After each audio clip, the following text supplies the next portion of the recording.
The letter arrived on a Thursday morning, delivered by the village postman with his usual punctual care, yet from the moment it was placed upon the hall table at Barton Lodge, it carried the unmistakable air of being grievously out of time.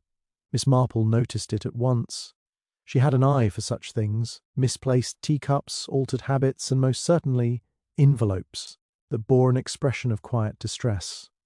This one was cream-coloured, edged with a thin black line, and addressed in a precise, slanting hand she recognised after a moment's thought.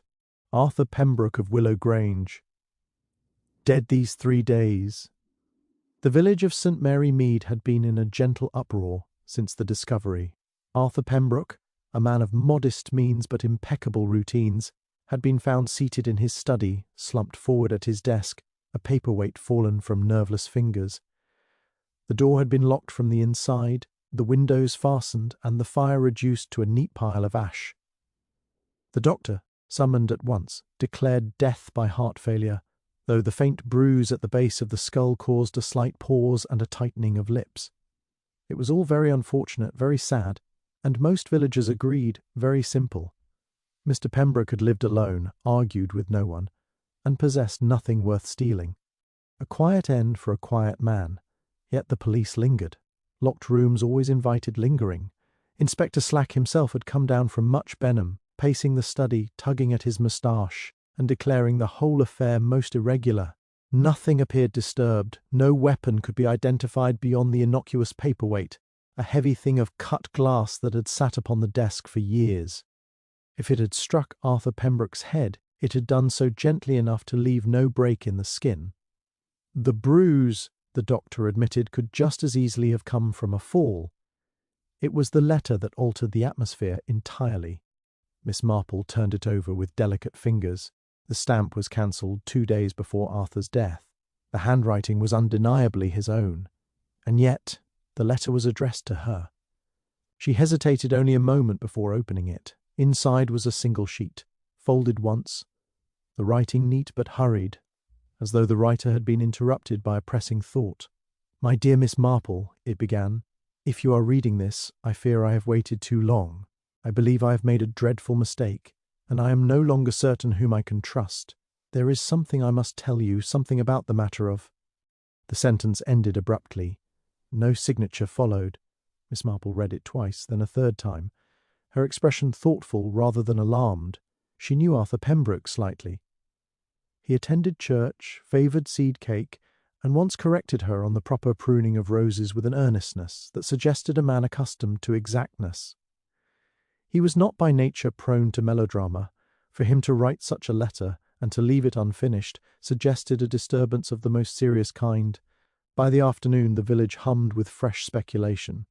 Mrs. Bantry was convinced it meant blackmail. Colonel Melchett suggested espionage, which he found far more exciting. Inspector Slack, upon being shown the letter, frowned deeply and declared it most inconvenient. If Arthur Pembroke had feared something, it cast an awkward shadow over the tidy verdict of natural causes, yet the facts remained stubborn. No one had visited Willow Grange that evening. The maid had left at 6. Neighbours heard nothing. The door had been locked from within, the key still in the lock. There were no signs of struggle, no missing items, no suspicious footprints in the garden frost. The study was as Arthur Pembroke always kept it, papers squared, books aligned, the paperweight precisely centred. And yet, Miss Marple reflected, people often arranged their lives carefully when they had something to hide, or something to fear. She folded the letter and placed it beside her teacup, her gaze drifting toward the window, where the bare branches tapped softly against the glass. A letter that arrived too late was not, she knew, a random thing. It was a voice delayed, not silenced. Somewhere between the calm order of that locked room and the sudden end of Arthur Pembroke's careful life lay a truth that had been missed, not because it was invisible, but because it had been mistaken for something else entirely. Miss Marple did not hurry to Willow Grange. She never did. Instead, she allowed the day to unfold in its proper order, for she had long observed that people revealed far more of themselves when they believed events were settling into their final shape. By the time she arrived, the inspector and his men had already finished their measurements and questions, leaving behind only the faint impression of official concern and the heavier residue of village curiosity. The study smelled faintly of cold ash and furniture polish. Miss Marple paused just inside the doorway, her hands folded, her gaze moving not to the desk at once but to the corners of the room, the way one might assess a sitting room before choosing a chair. Everything was very correct, too correct, she thought, in the way of a child's bedroom, hastily tidied before inspection. She crossed to the desk at last. The paperweight sat precisely where Inspector Slack had replaced it, centred upon a stack of correspondence. Miss Marple did not touch it. Instead, she leaned closer, peering at the papers beneath. Most were ordinary enough: bills, circulars, a letter from a distant cousin. But one envelope bore a faint impression where the paperweight had rested for a long time. The paper beneath was slightly yellowed, while the rest was not. "A creature of habit," she murmured. Arthur Pembroke had kept something there beneath the weight for days or weeks, something important enough to anchor. She moved then to the fireplace. The grate was clean, the ashes neatly sifted, but Miss Marple noticed at once what the inspector had not bothered to consider. Among the grey remnants lay a small curl of paper, not fully consumed. She bent with some difficulty and retrieved it using her handkerchief. Only a fragment remained, but upon it were two faint words, written in the same precise hand as the letter she had received. "Not mine." Miss Marple's eyes sharpened.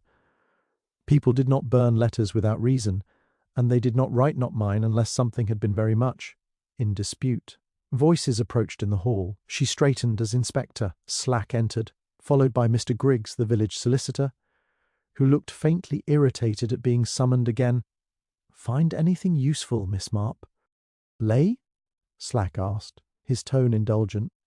"Oh, nothing you would call useful just yet," she replied pleasantly. "Though I do wonder, did Mr. Pembroke ever misplace his key?" Slack blinked. "Key?" "Yes, the study key. Such men often keep spares, you know. In a drawer, or on a nail behind a picture." "There was only the one," Slack said shortly. "In the lock." "Indeed," Miss Marple said. "How very tidy of him." Mr. Griggs cleared his throat. Arthur was tidy, meticulous even.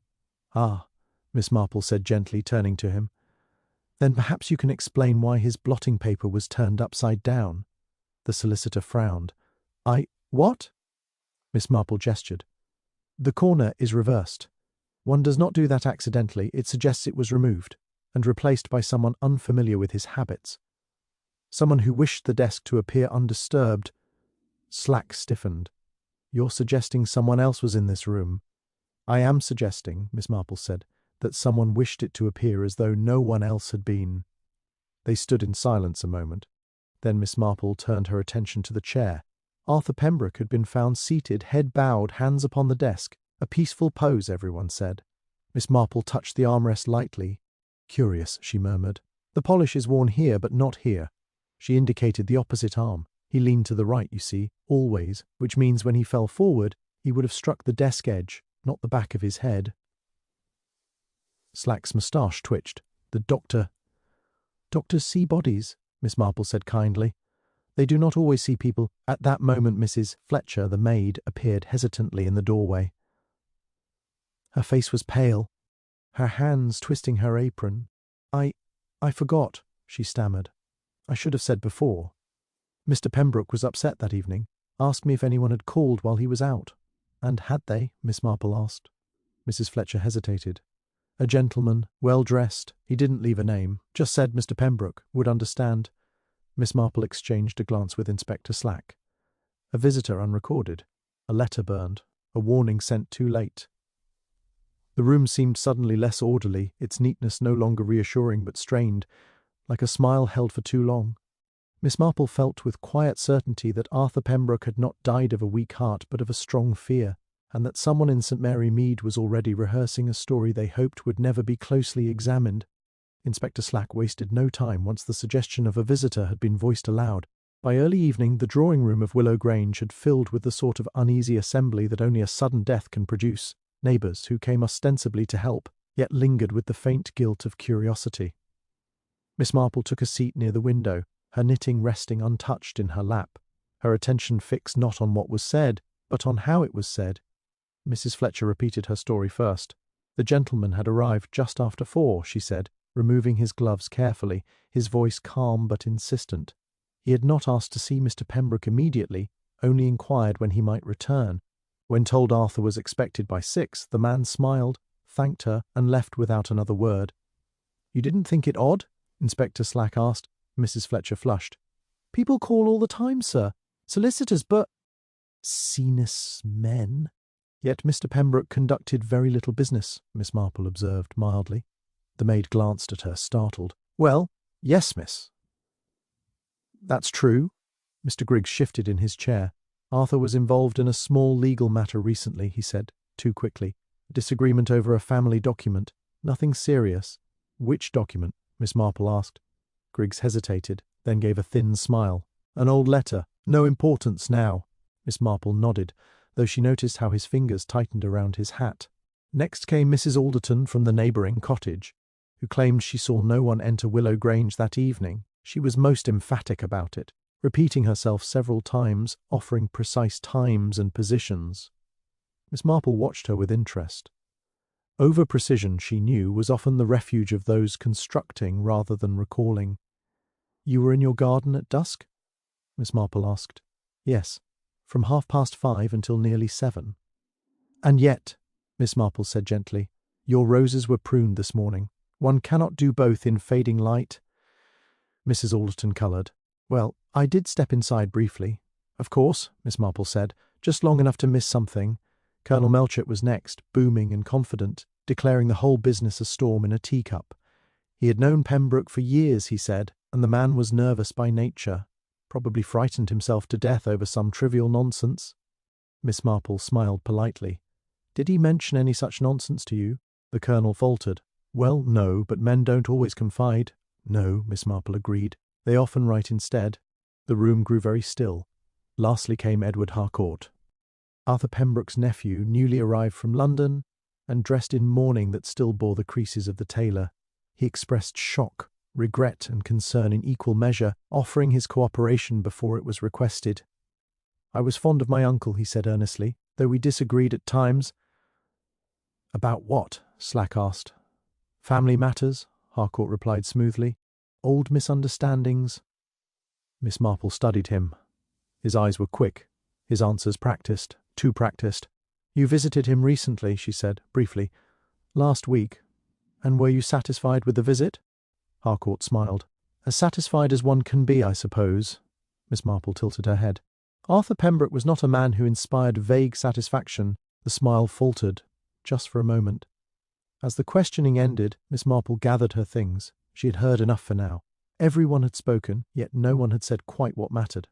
There were too many careful omissions, too many eagerness to explain away what had not yet been firmly established. Outside, dusk settled over the hedges, soft and deceptive. Miss Marple walked slowly down the path, her thoughts arranging themselves as neatly as Arthur Pembroke once arranged his papers. Someone had come to Willow Grange that evening, someone Arthur recognised, someone who knew how to leave a room looking untouched and a man looking peaceful, and someone, she felt certain, who believed their voice had been convincing enough to drown out the quiet truth waiting patiently beneath it all. The next morning Miss Marple returned to Willow Grange under a pale, frosty sun.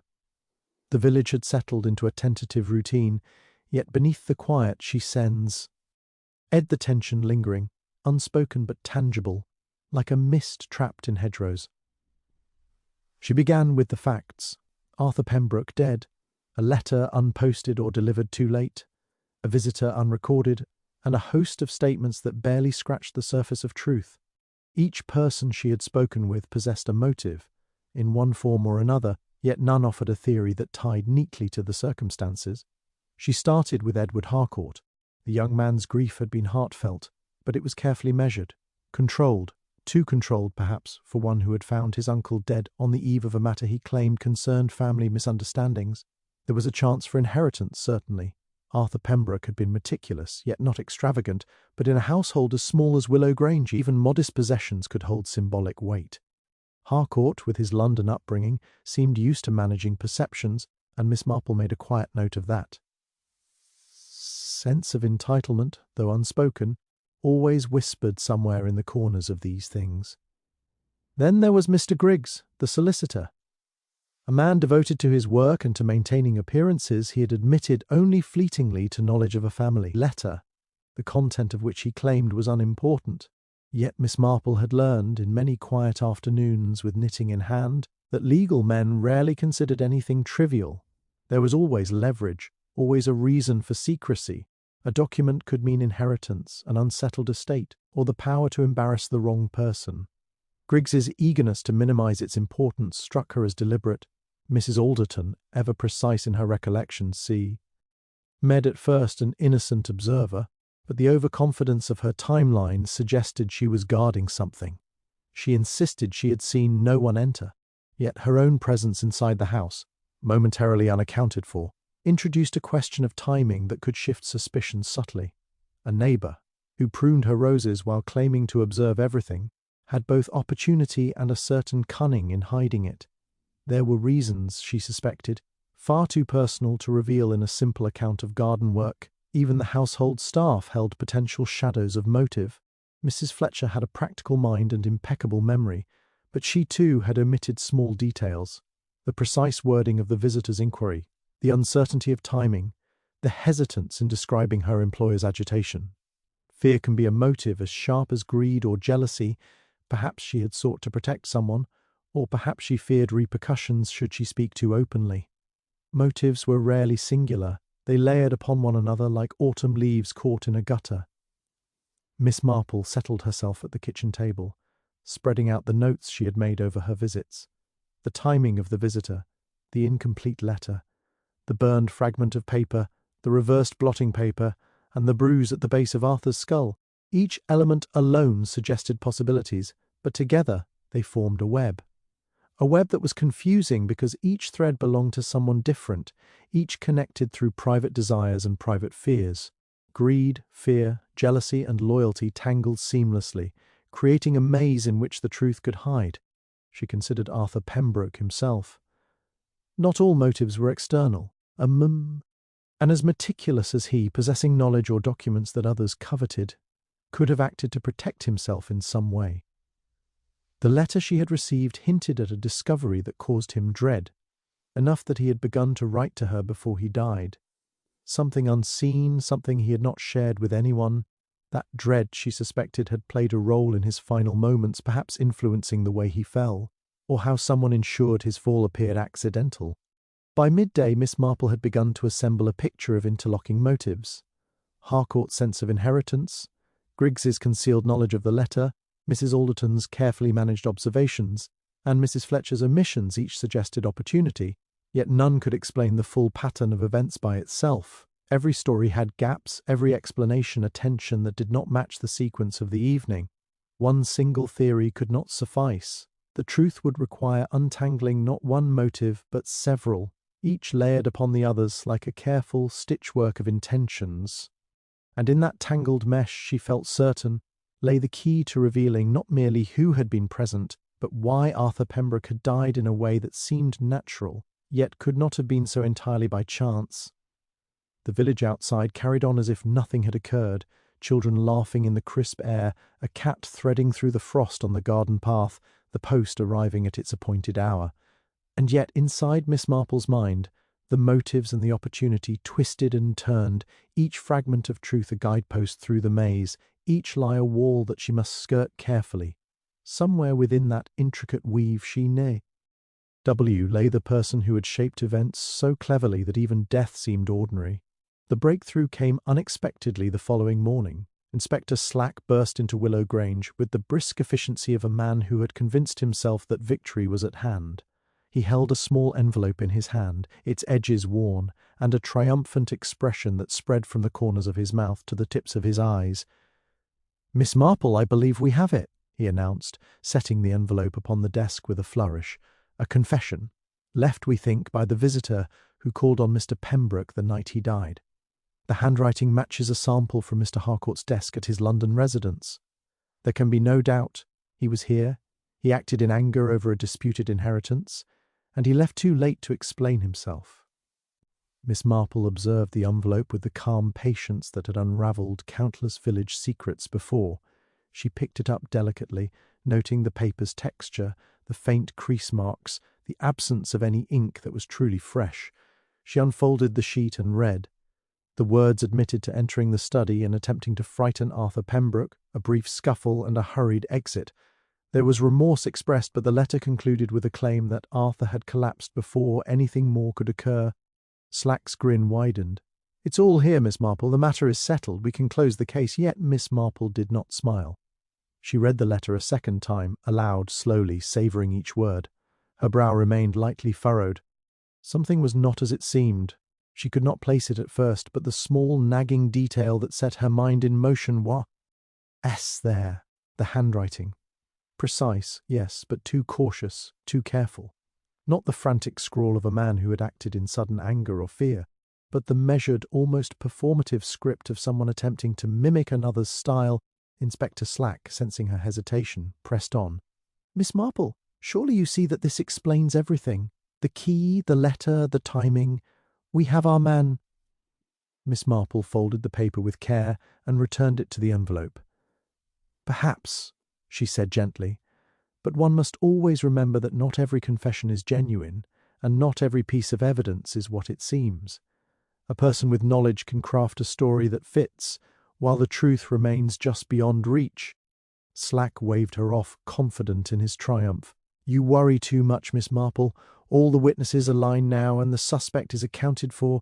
Yet even as the inspector spoke, Miss Marple's attention drifted to the study itself. The faint ash curl in the fireplace, the slight indentation in the blotting paper, the way the desk corner caught the light, all reminders of inconsistencies that the letter could not account for. A collapse caused by fear or heart failure would leave the desk undisturbed, yet she had already noted the reversed blotting paper, the bruise at the base of the skull, and the paperweight's unusual placement. Moreover, the fragment of the burned note, two simple words, not mine, had no explanation in Harcourt's letter. Someone had clearly destroyed something carefully and intended for it to be overlooked. The so-called confession resolved nothing of the mystery that had first troubled her, the presence of a visitor who had not been accounted for, the fear in Arthur's actions, and the delayed letter sent to her. Miss Marple excused herself from the room, leaving Slack to parade his supposed victory. She walked slowly along the frost-laden path outside, the morning sun slanting low across the hedges. The village was tranquil, the birds chirped in their usual places, yet her mind worked quietly, examining the threads left behind. Someone was clever, someone patient, and most important, someone willing to let others believe the matter concluded while they remained unseen. Returning to the house, she made her way to the study once more. The small details that had seemed trivial to the authorities now spoke with increasing clarity. A chair slightly moved, faint fingerprints on the desk edge, a crease in the carpet near the doorway. These were not mistakes, they were signals, and the person who had left them was still close enough to watch, to wait, and perhaps, if they sensed the net tightening, to act again. Miss Marple sat quietly, almost as if knitting. In truth, she was charting the hidden paths through the web of motives and falsehoods. The village believed the case solved. The inspector believed it solved. Even the suspects, with their measured fears and polite deceits, believed that calm had returned. But Miss Marple knew better. A false victory, like a premature celebration, left openings. And in those openings, she sensed the true culprit lingering, confident in their skill, waiting for the right moment to step from shadow into action once more. Until she understood who had crafted the deception so carefully, the danger remained, not outside, but within the quiet walls of Willow Grange itself. Miss Marple spent the afternoon in quiet reflection, moving slowly through the rooms of Willow Grange, allowing her mind to wander along the familiar contours of the house while it sifted through the events of the past days. Her gaze rested on the walls lined with portraits, their eyes seeming to follow her with calm curiosity. It was then that a small detail, overlooked by everyone, drew her attention, a brass plaque, partially hidden behind a heavy drapery near the stairwell, bearing the initials E.H. and a date from nearly 20 years past. A trivial thing, easily dismissed, yet it tugged at her memory. Edward Harcourt, she realized, had been present in the house long before he claimed to have arrived from London. She recalled a conversation, long ago, with Mrs. Bantry over tea, when the subject of the Harcourt family had arisen. There had been whispers, Legal disputes, a missing document, a duel of reputations that never fully reached the surface of the village's consciousness. People tended to forget such things, especially when the years had blurred details. But Miss Marple never forgot. She had a habit of filing away seemingly insignificant recollections, and now the past and present were converging in a way that made the air of Willow Grange suddenly heavier. It was then she remembered Mr. Griggs's insistence that a certain letter was unimportant. The letter, he had said, pertained to an old family matter. At the time it had sounded innocuous, but now she considered it with the weight of history. That document, Arthur Pembroke had kept it hidden under the paperweight, could connect not just Harcourt and Pembroke, but also the solicitor himself. A tangled web of past grievances, rivalries, and secret dealings, she realized, might explain much of what had seemed random or contradictory. Miss Marple moved to the desk, retrieving the fragment of burned paper. The words "not mine" danced in her memory. A protest, clearly, but not one born from the fear of the present. It hinted at inheritance disputes or claims over property or information that had festered unseen for decades. She thought of the visitor Mrs. Fletcher had described. Someone who would have recognized Arthur immediately, someone who carried knowledge of long-forgotten disputes and could exploit it now with deadly effect. The pieces began to fit in an intricate pattern. Edward Harcourt, motivated by a blend of familial entitlement and the need to assert a claim long denied, had a reason to confront his uncle. Griggs, loyal to professional secrecy and perhaps protective of his own role in the past, had opportunities to manipulate perception and suppress evidence.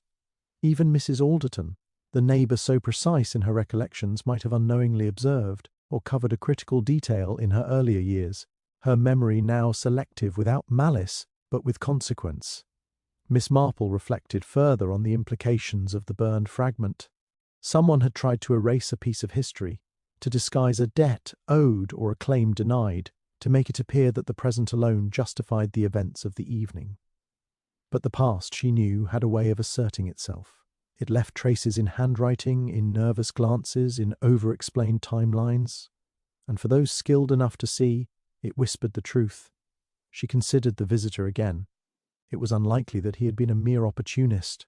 The val, the timing, the precise movements within the house, all indicated knowledge of the house, of the habits, of Arthur's vulnerabilities. He, or perhaps she, understood the intricate relationships between the people present, both living and absent, and had used that understanding to craft a situation that appeared simple while hiding decades of hidden motives. By the time dusk settled over St. Mary Mead, Miss Marple had constructed a mental map linking the present suspects with long-forgotten disputes and grievances. The crime was not an isolated incident born of momentary greed or passion. It was a culmination of unresolved history, played out with a careful hand to manipulate the witnesses and mislead the authorities. Every omission, every overstatement, every tiny contradiction in testimony gained new significance against this backdrop of lingering resentments and buried secrets. As she left Willow Grange, the frost glinting faintly along the hedges, Miss Marple's mind was already tracing the next steps. If the past had left shadows, then it had also left patterns, and where there were patterns, a careful observer could discern the direction in which the truth would emerge. The real story, she knew, had not yet been told, and she would follow the threads wherever they led, even if the guilty party still lingered quietly in the shadows, believing that history had been buried along with Arthur Pembroke. Miss Marple returned to Willow Grange the next morning, carrying nothing but her knitting basket and an unassuming air, though her mind was sharply alert. She did not intend to confront anyone directly. Rather, she preferred to observe, to allow the truth to reveal itself. Rough, small, seemingly insignificant acts. The house, quiet in the chill of early morning, offered plenty of opportunity. She began with the study, where the desk still held the paperweight and the slight crease of the blotting paper that had first caught her attention. She sat down, pretending to examine a small notebook, and then, casually, left it open on the desk with a pen balanced across the pages. To any ordinary visitor, it would have seemed merely the idle curiosity of a woman in a quiet room. But the notebook was not ordinary. Miss Marple had lightly coated the pen's tip with a faint invisible powder she had learned of in her occasional perusal of the village chemist's books, a harmless compound that would leave traces on any surface it touched. The plan was subtle, to catch fingerprints, to reveal who touched what without making any accusations, without prompting suspicion. Not long after, the household assembled in the room under the guise of tea. Mrs. Fletcher served, placing cups carefully on the side table, while Edward Harcourt stood near the window, appearing to study the frost on the hedges. Mr. Griggs lingered by the doorway, flipping through the Morning Post. Miss Marple spoke gently, bringing up the letter fragment and the burned note, framing her observations as curiosity rather than suspicion. Then she watched Harcourt closely. She made a passing remark about how the pen on the desk was so convenient for jotting down reminders. Harcourt smiled and stepped forward, apparently to adjust it, or so it seemed. His hand brushed the pen lightly. Miss Marple noted the small tremor in his fingers, the slight hesitation before he returned to his previous posit. Ion near the window. A careful observer might have thought him simply polite, but Miss Marple saw more, a subtle crack in the facade. Someone truly innocent would not have paused, would not have displayed that nervous microgesture. Later, when the inspector arrived with samples from the pen and the notebook, the powder revealed what Miss Marple had suspected. The prints matched none of the staff, none of the neighbours, and only faintly, but unmistakably, belonged to Edward Harcourt. There was no outright proof of violence, no admission of intent, yet the moment he touched the pen had betrayed him. He had entered the study, handled the desk, or perhaps tampered with the papers after Arthur's death, trying to create a narrative of presence or innocence. Miss Marple, sitting quietly near the fire, waited until the others had gone. Then she asked Harcourt directly, her tone soft, almost conspiratorial. "Edward, you were very careful, weren't you? Too careful, perhaps. You knew that every detail mattered in this house." Harcourt blinked, almost imperceptibly, the first genuine startle she had seen from him. I don't understand," he said, his voice pitched slightly higher than usual. "Of course," she said, smiling gently. "And yet, your hand betrayed you. One touch on a pen, one hesitation, and the truth whispered itself. People often believe they can control every appearance, but sometimes the smallest action reveals more than a long explanation ever could." He looked down, fidgeting with the cuffs of his coat. The earlier confidence, the carefully measured grief, had crumbled for an instant. Miss Marple allowed the pause to linger. She knew it would plant unease in him, a seed that would grow when he least expected. The maid, Mrs. Fletcher, observed quietly from the doorway, sensing a tension she did not fully understand. Mr. Griggs, meanwhile, shifted his weight nervously, as if anticipating a revelation that had yet to be spoken aloud. Miss Marple, knitting calmly, did not hurry. She knew the human mind would often volunteer more than she could coax. By the time the afternoon sun slanted low across the study, Miss Marple had gathered everything she needed to frame the next step of her investigation. The pen, the powder, the fingerprints, an unconventional clue certainly, yet one more telling than any hurried confession or forced testimony.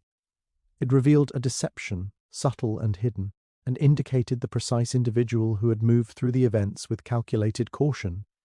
She rose, folding the knitting neatly, and allowed herself a small, satisfied smile. Sometimes, she reflected, it was the quietest, most unobtrusive method that revealed the loudest truths. The threads were unravelling, the careful masks were slipping, and the real story, rooted in both past grievances and present cunning, was finally beginning to emerge. Edward Harcourt had left his mark inadvertently, and Miss Marple now knew exactly where to follow it. Miss Marple returned to Willow Grange the next morning with a quiet sense of purpose, aware that the powder on the pen had already done its work, revealing the subtle traces of Edward Harcourt's involvement. The inspector had yet to understand the depth of the deception, and she intended to give him the evidence in a form he could not misinterpret. But as she entered the study, her sharp eyes immediately caught something amiss. The fragment of burned paper she had preserved with such care, not mine, was gone. The slight curl of ash still clung to the grate, but the piece of history that had guided so much of her thinking had vanished. She lifted the desk blotter, and there, beneath the paperweight, the carefully placed documents had been shuffled. The stack of letters she had examined only yesterday now appeared altered, some pages missing, others rearranged. A chill ran down her spine.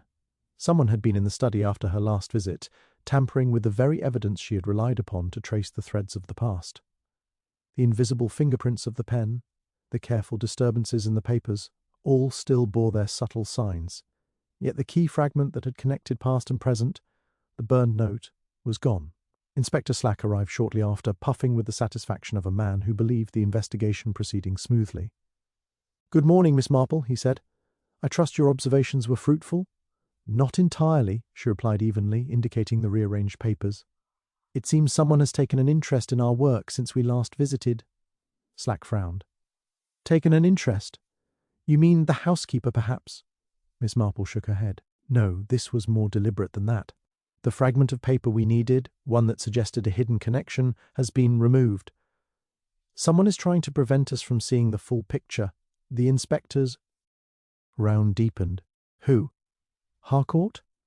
"Perhaps," Miss Marple said softly, "but not necessarily. Someone who knows the house, knows the habits of the residents, and is willing to act quickly to suppress inconvenient truths. It could be more than one person." Just then, Mrs. Fletcher appeared, clutching her apron tightly. I noticed something odd last night, Miss Marple. I came in to tidy the study, and the papers weren't where I'd left them. I didn't touch anything, but someone has been here." Miss Marple nodded, her mind racing through the possibilities. Whoever had removed the fragment knew what it meant, knew that it could expose the hidden threads connecting Arthur Pembroke's death to both present grievances and past disputes. It was a move born of knowledge and calculation, aimed not at physical harm, but at the preservation of secrecy. She turned her attention to Edward Harcourt. His nervousness during the pen experiment had revealed a crack in his composure, but now the stakes had risen. If he, or someone acting in concert, was aware that evidence was disappearing, that fragment could be their first attempt to shape the narrative entirely, to mislead the authorities while the real connections remained hidden. Miss Marple considered the other suspects as well. Mr. Griggs, with his knowledge of legal matters and the family letter, had the motive to intervene if he feared exposure. Mrs. Alderton's meticulous observations could be leveraged to monitor others' movements, and even the seemingly quiet Mrs. Fletcher, if manipulated, might unwittingly aid in concealing the truth. Trust, she realized, had grown fragile overnight. Each interaction now required careful scrutiny, each word weighed against possible deception. By late morning, she had reconstructed the movements as best she could. The visitor had been deliberate, purposeful, and aware of both past disputes and present motives. Whoever had taken the fragment had done so quietly, ensuring that the shuffle of papers and the disturbed desk would seem innocuous at first glance. Yet Miss Marple understood that nothing in a house as familiar to her as Willow Grange could escape her notice for long. As she prepared to leave, she paused by the window, gazing at the frost-laden garden, her mind weaving together past patterns, current evidence, and the invisible hand that had removed the crucial fragment. The disappearance of the paper, she knew, was not merely obstruction, it was a statement, a challenge. The person responsible believed they were safe, believing that by erasing one small piece of history, the entire web of truth could be hidden. Miss Marple rose slowly, knitting basket in hand. She had lost nothing but a fragment. What remained? Timing, opportunity, subtle gestures, and the human instinct to betray themselves still offered a path to the truth. Whoever thought they could bury the evidence underestimated her. The threads of past grievances, present fears, and human folly were still visible, if one knew how to read them. And Miss Marple, with her quiet patience and unwavering attention to detail, knew that she would. The stakes were higher now, but so was her resolve, and she was certain that the shadows attempting to hide the truth would not remain unlit for long. The quiet of St. Mary Mead was shattered the following afternoon. Miss Marple had been visiting the churchyard to inspect a small cluster of winter flowers she liked to arrange near the benches when a breathless messenger arrived, gasping her name and insisting she return at once to Willow Grange. A second incident had occurred, the words tumbling out chaotically, a break-in, an injured maid, and Edward Harcourt nowhere to be found. By the time she arrived, the scene had already begun to take shape. The front door of Willow Grange bore the telltale marks of forced entry, faint scratches near the lock that suggested both haste and precision. Mrs. Fletcher sat on a chair in the hall, wrapped in a shawl, her hands trembling. A chair in the study had been overturned, its legs scratched across the floor, and the papers that had remained in careful disorder the previous day were now scattered entirely, some crumpled, others torn. Miss Marple's eyes, calm and searching, swept over the room. It was clear that this was no ordinary act of anger or panic. Whoever had returned was not simply tidying nor attempting concealment. They were making a statement, a demonstration of control. And Edward Harcourt, absent, vanished, was either the instigator, a pawn, or a victim. Inspector Slack arrived soon after, his usual confidence shaken. "Another incident?" he demanded. "Do we even know what we're looking for now?" Miss Marple shook her head, though her mind raced with possibilities. "We know what we are seeing. Someone wants to mislead us, to suggest chaos while ensuring their own hand remains invisible." She paused by the overturned chair. "Note the direction of the disturbance. Whoever did this entered from the garden, not the front door. They knew we would check for signs of forced entry. A clever person, aware of our methods, wishing us to believe one thing while the truth lay elsewhere."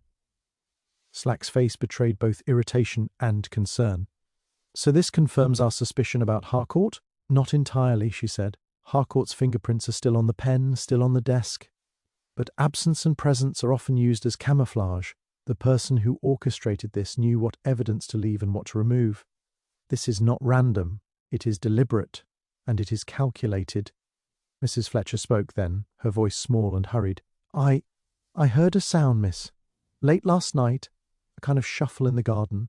I thought it was the wind at first, but it seemed deliberate. Then Edward was gone when I came in this morning. He didn't answer when I called him." Miss Marple nodded thoughtfully. "Then we have two possibilities. He left willingly, or he was taken. And the one who entered last night knew precisely how to ensure we would misread the signs. A skilled manipulator is at work, someone who understands our routines, the habits of the household, and the psychology of those observing." She crouched briefly to inspect the floor, noting the faint traces of soil and the subtle scuff marks leading toward the rear hedges. The impression was fleeting but distinct. Someone had exited quietly, taking care not to leave a trail beyond what the casual eye might notice. Miss Marple's lips pressed together. The villain had not simply stolen or destroyed evidence. They had orchestrated an entire diversion, a second act meant to unsettle and mislead, ensuring that any sense of resolution remained illusory. Slack's impatience was growing. "Miss Marple, this is becoming ridiculous. 2 incidents, a missing man. How are we supposed to solve this?" "By remembering," she said softly, "that chaos is a tool, not the truth. Every movement, every disappearance, every rearranged paper is a language, and those who believe they are clever often reveal their intentions without realizing it. We must follow the subtle signs, the patterns of control and hesitation, rather than the noise of panic and disorder." Her gaze lingered on the garden door. The frost there had been disturbed, but in a precise way, not the clumsy work of an intruder unaccustomed to the estate, but of someone who knew exactly where to step, exactly how to manipulate the scene to suggest absence while preserving opportunity. Miss Marple rose slowly, knitting basket in hand, feeling the familiar thrill of challenge. The stakes had risen dramatically. The culprit had proven capable not only of misdirection but also of audacity, willing to strike a second time to protect secrets still hidden. She knew now that the next steps would not merely involve identifying the perpetrator. They would involve predicting the next move, guarding against further disruption, and anticipating the ways in which a clever mind might attempt to stay one step ahead. Outside, the village remained deceptively calm, the frost sparkling in the weak sunlight, the birds going about their ordinary routines. Yet inside Willow Grange, Miss Marple sensed a danger that was not yet visible, a mind still active in the shadows, confident, patient, and far more dangerous than anyone had suspected. The investigation had turned sharply, and with it, the need for precision, patience, and subtle cunning became more urgent than ever. Miss Marple returned to Willow Grange that evening, walking slowly along the frost-hardened paths, her eyes noting the subtle impressions left in the garden, the faint scuffs along the window ledges and the way the light caught the edges of the scattered papers inside the study. The chaos of the past day, the break-in, the vanishing fragment, Edward Harcourt's sudden disappearance, had seemed overwhelming, yet she felt certain that the truth was not hidden in grand gestures. The solution, as often happened, would come from something small, something almost overlooked. She settled in the study, letting her gaze drift across the room, noting the displaced chair, the slightly crooked stack of correspondence, the faint smudge of soil near the garden door. Her eyes lingered on the desk blotter, still reversed from the earlier disturbance, and on the corner of the desk where the paperweight had pressed for years. Then her attention shifted to a minor detail she had seen countless times but never considered important. A small porcelain figurine, a hare in mid-leap, placed on a shelf above the fireplace. It had seemed merely decorative, yet she recalled that every object in Arthur Pembroke's study had been arranged with meticulous care. He disliked disorder, even among objects of no functional importance. The hare had been slightly off its usual axis, angled just so, as if nudged rather than placed deliberately. She crouched to inspect it, noting the faint smear of dust on its base and the absence of fingerprints. Yet it was not the figurine itself that mattered. It was its subtle displacement, a silent signal amidst the apparent disorder. As she examined the rest of the study, the pattern began to emerge. Each disruption, each overlooked item, was not random. The reversed blotting paper, the disturbed correspondence, the fragment of burned paper, and now the tilted hair, all were markers, small indicators of the movements, habits, and priorities of those who had been present. The visitor, or visitors, had acted with precision, leaving just enough trace to mislead but too much to erase entirely. Her mind returned to Edward Harcourt. His fingerprints on the pen, his nervous hesitation during her experiment, and his carefully measured grief now coalesced into a broader picture. He had not acted alone, nor purely in panic or greed. He had followed a deliberate script, guided by both past grievances and present knowledge of the household. The displaced hair was a signal, a mark meant for someone familiar with the study's order, a subtle acknowledgement that the orchestrator knew exactly how Arthur Pembroke lived and worked. Miss Marple leaned back in her chair, knitting basket in her lap, and considered the interactions of the past days. Mrs. Fletcher's hesitations, Mr. Griggs's careful minimizations, Mrs. Alderton's overly precise timeline, and the mysterious visitor's movements all now formed a rhythm. Each step, each lie, each omission was part of a pattern that, when read correctly, revealed the orchestrator's hand. The chaos was a mask. The key had been in plain sight all along, embedded in the habits, the objects, and the minute deviations from normalcy that no one else had noticed. She remembered the offhand comment from Mrs. Fletcher, the day of the second disturbance, how she had noticed the shuffle in the garden but thought it merely the wind. That casual remark now took on new significance. The soil, the faint scuffing of shoes, the precise manipulation of papers and objects, all spoke to a person confident in controlling perception, using minor details to obscure major truths. The orchestrator had relied on everyone else seeing only what they expected, counting on assumptions rather than careful observation. A faint smile touched Miss Marple's lips. The pattern was clear, the disturbances, the missing fragment, the nervous hesitation, even the seemingly irrelevant tilt of a porcelain hair, all threads in the same design, and once the design was understood, it became evident not only who had acted, but why, how, and in what sequence. The truth had been in front of everyone from the start. Only someone who looked beyond appearances, who understood the habits and priorities of the people involved, could perceive it. She rose and moved to the window, gazing at the darkening garden. The orchestrator had left a trail, small and subtle, yet unmistakable to one who knew where to look. The chaos of the past days was no longer confusion but a roadmap, and she, Miss Marple, had read it. The next step was clear. She would follow the pattern, confront the orchestrator, and reveal the truth that had been hiding in plain sight, patiently and cunningly under the guise of disorder. Miss Marple spent the next morning quietly observing Willow Grange, letting the house and its occupants speak to her in subtle ways. She had traced the disturbances, noted the hidden marks, and followed the invisible rhythm left by the orchestrator, and now she had begun to see not just the sequence of events, but the driving force behind them. The motive, she realized, was far more tangled than simple inheritance or petty rivalry. It was personal, emotional, and horrifying in its clarity. Edward Harcourt, who had presented himself as the bereaved nephew, the one driven by a mild sense of entitlement, was not acting solely out of greed. Miss Marple recalled the fragments of letters, the burned note, the careful handling of the pen and papers. Each action had been deliberate, precise, yet calculated to avoid detection. And now, seeing him in the sitting room, nervous under her calm scrutiny, she understood it was not the promise of property that had driven him, nor the desire to manipulate the household, but a deeper need to control, to erase the shame of the past, to assert dominance over a man whose life had long overshadowed his own. She watched him glance toward the desk, where the remnants of Arthur Pembroke's correspondence still lay. His fingers twitched slightly, an unconscious gesture of longing and fear, and she knew that the man's obsession had grown quietly over years. The letter he had stolen, the fragment he had tried to destroy, the careful measures to misdirect investigation, all were evidence not just of opportunity but of a psychological compulsion. He could not tolerate the thought of secrets lingering, of Arthur Pembroke holding power over him, even in absence.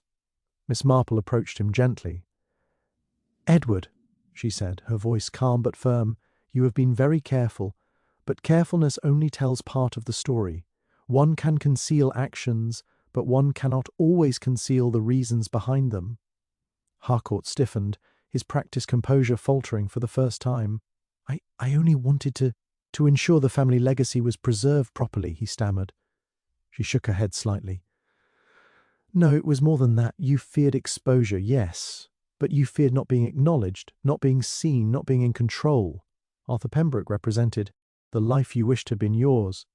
And when you confronted him, your fear, your frustration, and your need to dominate combined into something you could not resist." His face paled, and for a moment he seemed to shrink inward, the weight of her observation pressing upon him. Miss Marple continued, "You burned the fragment of paper, believing that destroying it would erase the past. You created disturbances to mislead, to suggest disorder while hiding intentio.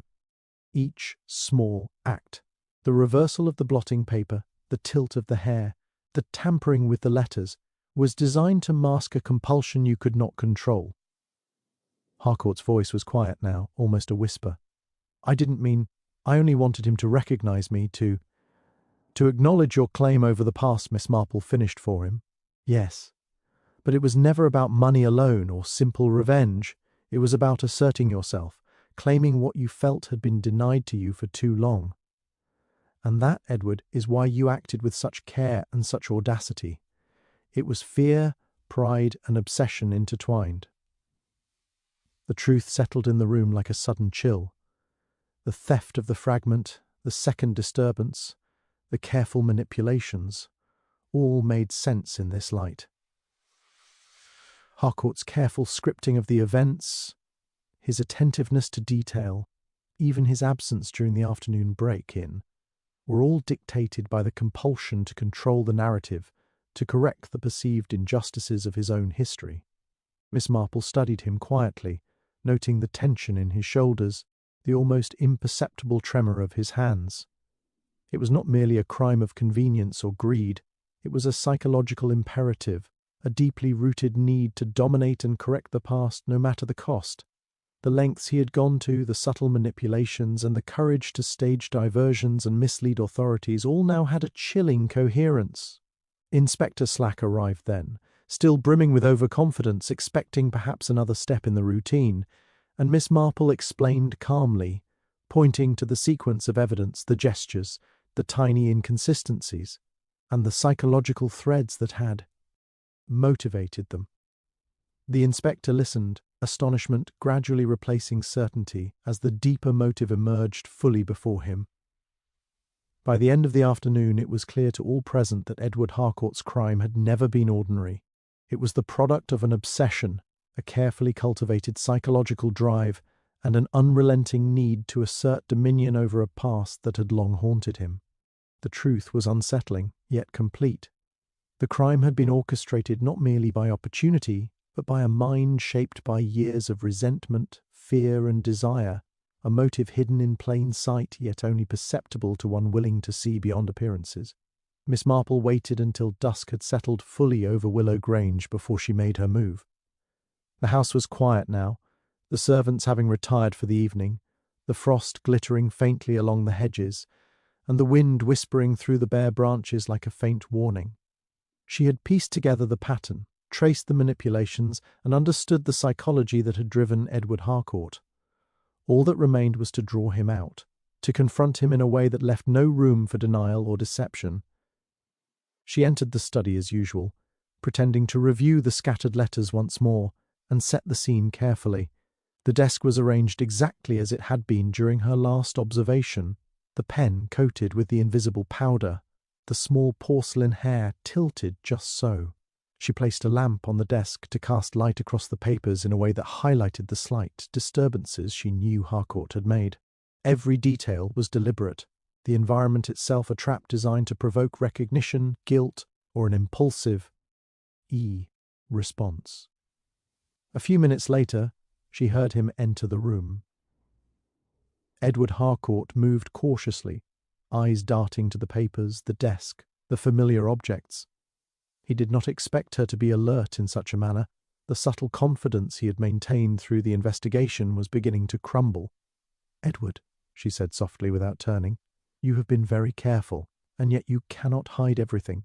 Even the smallest gesture, the slightest touch, tells the story you thought no one would read." Harcourt paused, his hand hovering over the desk as if unsure where to place it. I don't know what you mean," he stammered, though the tension in his shoulders betrayed him. Miss Marple turned slowly, knitting basket in hand, her gaze calm, steady, and unyielding. "Oh, I think you do," she said. "The letters, the fragment, the tilt of the hair, the reverse blotting paper, all deliberate. Every action meant to mislead, to hide your true intent. And yet, you left traces you could not conceal. You orchestrated disturbances to cover what you feared most, that the truth would be seen, that your obsession with control, your need to rewrite the past would be exposed." Harcourt's face went pale, and he stepped back, nearly tripping over the chair. I only wanted him to recognize me," he whispered. "To acknowledge what was mine." Miss Marple nodded slowly. "Yes. And in seeking to assert your dominance over him, you overstepped, Edward. You created diversions, destroyed evidence, and even risked harming those around you to protect the narrative you desired. But the pattern, your psychological fingerprint, has been clear from the start. And now it is no longer hidden. A flicker of desperation crossed his face. He glanced toward the window, then at the garden door. The thought of escape entered his mind, an impulsive, reckless move that would only confirm his guilt further. Miss Marple anticipated it, her calm presence anchoring the moment, giving him no room to act without revealing himself. "You cannot run," she continued, her tone gentle but unshakable. "Every path has been considered, every detail accounted for. The evidence, subtle though it may be, leaves you nowhere to hide. There is no need for further destruction, no reason for another diversion. The truth has been waiting, Edward, and it is patient. It always catches up." Harcourt's shoulders slumped, and he sank into a chair near the desk, the fight draining from him. His eyes avoided hers, staring instead at the scattered letters, the tilted hair, the faint ash of the burned fragment he had tried to erase.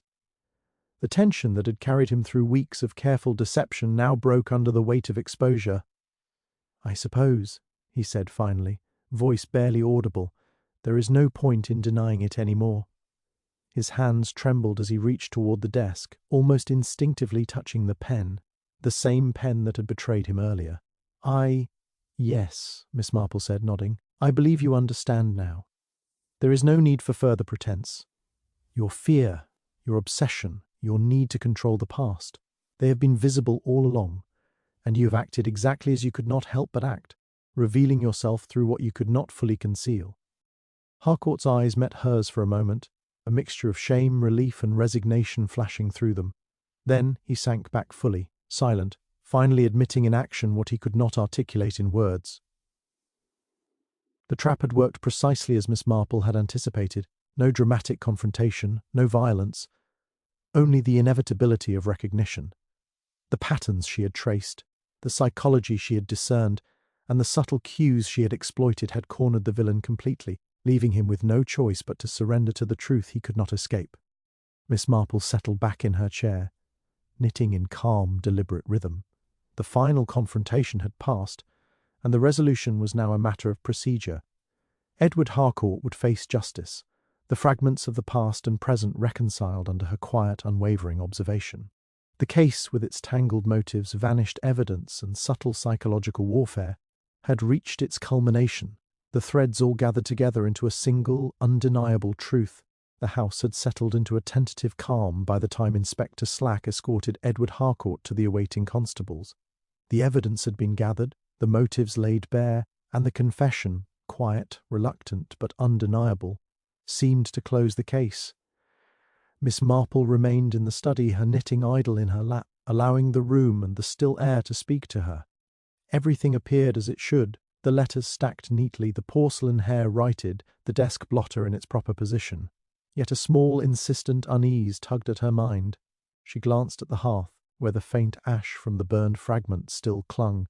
Something about it fell. Tea unfinished, not in physical form, but in the story it told. The fragment had led her to Harcourt, yes, but she recalled the way he had acted, precise, deliberate, and carefully controlled. A man so meticulous might admit his role under pressure, but someone even closer to the household, someone unnoticed, could have nudged events further, shaping not only the crime but the responses to it. Miss Marple's eyes drifted across the familiar objects of the study, the shelves, the desk, the small table by the window, and then her gaze rested on the ink-pot. It was slightly off-centre, a minor detail easily missed, yet its positioning suggested someone had recently used it, perhaps in a hurry, and replaced it almost but not quite perfectly. Miss Marple felt the first spark of clarity. The fragment, the letters, the diversions, the burned note. These were all orchestrated to implicate Harcourt fully. But who else had access? Who else knew the habits of the household? Who else had the subtle hand to manipulate objects and timing in a way that might direct suspicion while remaining invisible? She walked slowly to the door and paused in the hall, noticing Mrs. Fletcher moving about, ostensibly tidying. There was a hesitancy in her movements, a stiffness that had not been there before, a nervous glance toward the study, a hand brushing a surface with unusual care. Miss Marple's mind pieced it together. The maid, trusted, observant, perfectly positioned to influence both evidence and perception without ever appearing culpable. She remembered the small details she had noticed over the past days, how Mrs. Fletcher had seemed overly attentive to the arrangement of papers, how she had arid comments to deflect attention, and how her presence had coincided with key shifts in evidence and observation. Quietly, Miss Marple called her over. "Mrs. Fletcher, would you mind helping me with one final matter?" she asked, her tone light, encouraging. The maid approached hesitantly, clutching her apron as if it were a shield. "You see," Miss Marple continued, "we have focused so much on the obvious threads, the visible manipulations, and yet the true guidance behind certain movements has remained unseen." She gestured subtly toward the desk, and then to the ink-pot, tilting her head slightly, observing the reaction. Mrs. Fletcher's hand froze mid-motion. The small twitch of her lips, the flicker in her eyes, told Miss Marple more than words ever could. I don't know what you mean, miss," she said, her voice almost too calm. Miss Marple let her silence hang, allowing the air to tighten. "Of course," she said gently, "but one cannot orchestrate a scenario so carefully without leaving traces. The missing fragment, the shifted papers, the disturbances in the study, these were not merely the work of Edward Harcourt. Someone else, someone who understood the household, knew exactly how to shape the evidence, knew precisely how to guide suspicion, and knew when to step back." The colour drained from Mrs. Fletcher's face. Her composure cracked, however briefly, in the faintest quiver of the fingers, the subtle backward step, the blink that seemed to erase itself almost immediately. Miss Marple smiled, just enough to encourage recognition. "It is not uncommon, Mrs. Fletcher, for those who serve closely to wield influence quietly, steering events without anyone realizing. And yet, the truth does not hide forever. It merely waits for the right observer." The final revelation sank in, a ripple of shock that extended even to Inspector Slack, who had just returned, expecting the matter concluded. The real mastermind, it turned out, had been far closer than anyone had suspected. The ostensibly loyal maid who had observed every movement, learned every habit, and subtly manipulated evidence, nudging events so that Harcourt's confession would appear inevitable, while she herself remained invisible. Miss Marple folded her knitting and regarded Mrs. Fletcher with composed certainty. "It seems, my dear, that while Edward played his part, the guiding hand was yours all along. The case has been a dance, and you orchestrated it beautifully. Until now." The room held its breath. Even after weeks of unraveling motives, manipulating clues, and testing subtle psychological reactions, the final twist had arrived. The villain had been hidden in plain sight all along, and only a patient, observant mind could expose her, and Miss Marple, with her gentle, calm, and keen perception, had done exactly that. The last-minute twist left everyone unsettled, yet the full truth, the true interplay of motives, manipulations, and hidden control, stood clear at last. The revelation of Mrs. Fletcher as the true orchestrator sent a quiet shiver through Willow Grange. Edward Harcourt sat pale and stunned, having believed himself the sole architect of events, while Inspector Slack fumbled with his notebook, struggling to recalibrate the case in light of the unexpected twist. Miss Marple, however, remained serene, knitting needles poised lightly in her hands, her mind calmly threading to gather the final strands of a tangled web. "I imagine you are wondering, Mrs. Fletcher," Miss Marple began, her voice gentle yet deliberate, "how it is that someone so discreet, so trusted, could be revealed so clearly." The maid's hands trembled, and she opened her mouth, then closed it, uncertain how to respond. Miss Marple continued, walking slowly around the study, pointing subtly at the small indicators she had observed over the past days. It was in the little things, what most would dismiss: the tilt of the hair, the precise placement of the letters, even the hesitation when responding to casual questions. A small hand can manipulate perception, and a careful mind can orchestrate a scene almost flawlessly, but traces remain if one knows where to look. Inspector Slack muttered something about procedure and evidence, but Miss Marple raised a finger, quietly insisting on calm. "Observe," she said. "When Edward acted, he was guided by compulsion, yes, but he did not plan the diversions so thoroughly, the subtleties so elegantly placed. The reversal of the blotting paper, the tampering with the correspondence, the careful disturbance of the desk. These were not just random actions, they were nudges designed to mislead investigators while simultaneously steering Edward to his confession, who had both the knowledge of the household and the patience to manage such intricacies. That is why your actions, Mrs. Fletcher, were key. You hid in plain sight." The maid's lips parted, a whisper of acknowledgement escaping. I just wanted to protect the family and keep things orderly. I didn't mean harm. Intent does not erase consequences," Miss Marple said quietly.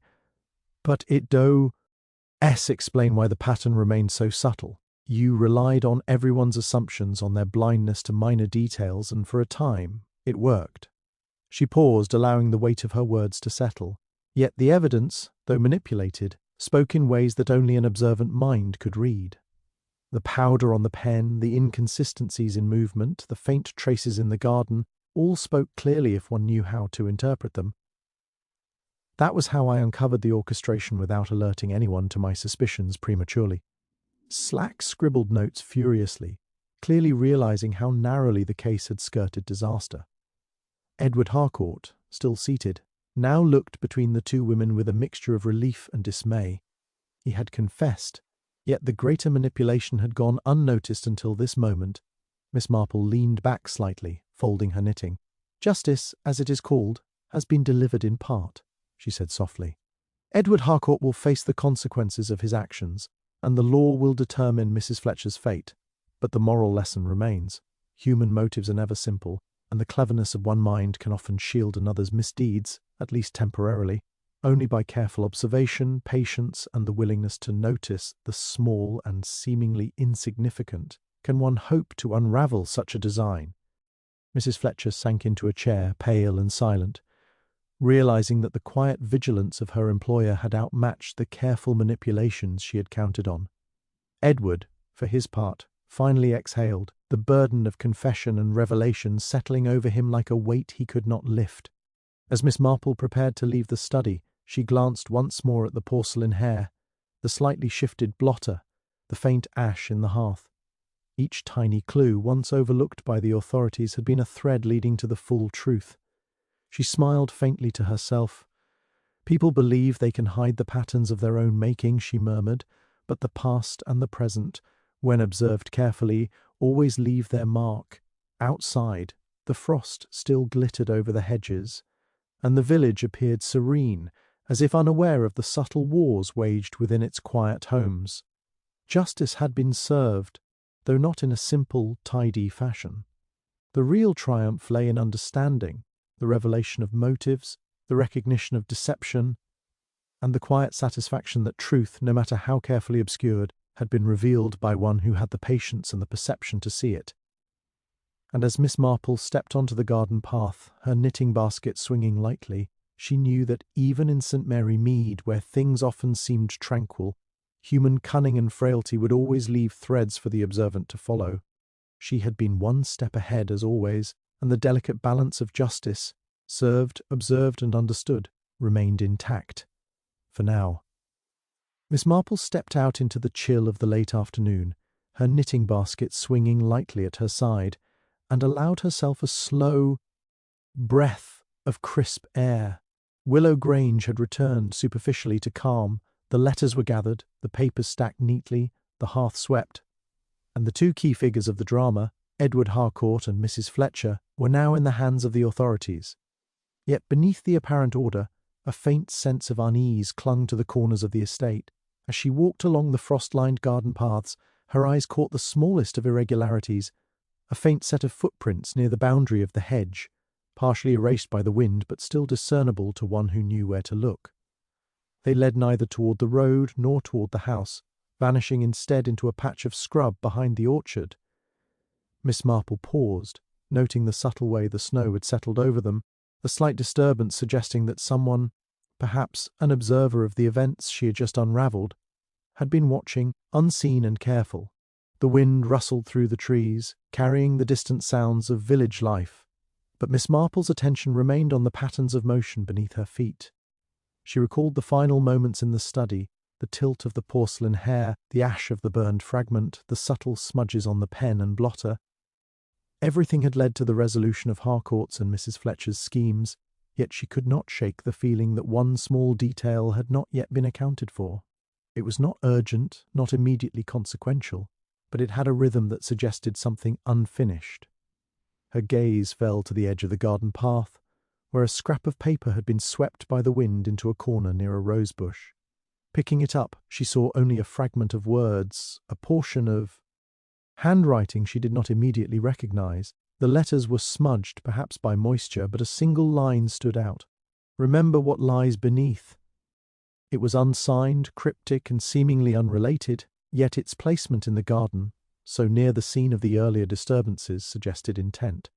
Someone had left a message, deliberately or accidentally, and it carried the faintest echo of knowledge about the events she had just unravelled.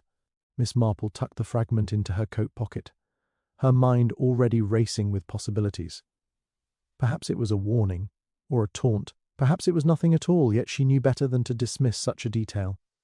Even the smallest sign in a mind attuned to human behaviour and motive could reveal the presence of a mind as observant as her own, or one still at work, shaping events from the shadows. She continued along the garden, her eyes sweeping over familiar landmarks, the frost-covered hedges, the stone bench near the pond, the gate leading toward the village. The village itself seemed calm, unaware that the delicate web of deceit had just been unravelled, and perhaps unaware that threads remained, subtle and unresolved. People returned to their routines, confident that the events at Willow Grange were behind them, while Miss Marple knew that the quiet moments often concealed the beginnings of the next mystery. Pausing at the top of the path, she looked back at the house, where the windows reflected the fading light. The warmth within contrasted sharply with the chill outside, yet even that apparent domestic tranquillity held secrets in the patterns of movement, in the arrangements of objects, in the silences between people. Justice had been delivered, consequences faced, truths revealed, but the human mind, she reflected, was rarely fully satisfied, rarely fully revealed. A small smile touched her lips as she turned toward the lane leading back to the village. The fragment of paper, the faint footprints, the subtle disturbances, all whispered that the story was not entirely concluded. There were threads yet to be tugged, questions still to be asked, and perhaps another observer watching, waiting, or testing the limits of human ingenuity. With a gentle shake of her head, Miss Marple adjusted her knitting basket and walked on, each step measured and deliberate, her mind already attuned to possibilities, to patterns, and to mysteries that might only reveal themselves gradually. Willow Grange receded behind her, silent and still, yet alive with the echoes of what had passed, and the faint promise of what might come. In St. Mary Mead, she thought, a mystery is never truly finished, it only pauses, awaiting the next observant mind to uncover it. And so Miss Marple walked on, serene, patient, and endlessly watchful, knowing that the threads of human behavior, deception, and subtle manipulation would never cease to create stories that, for those who noticed the smallest details, were always waiting to be read. The day's case was resolved, yet the quiet hum of possibility suggested that the next enigma was already taking shape, hidden in plain sight.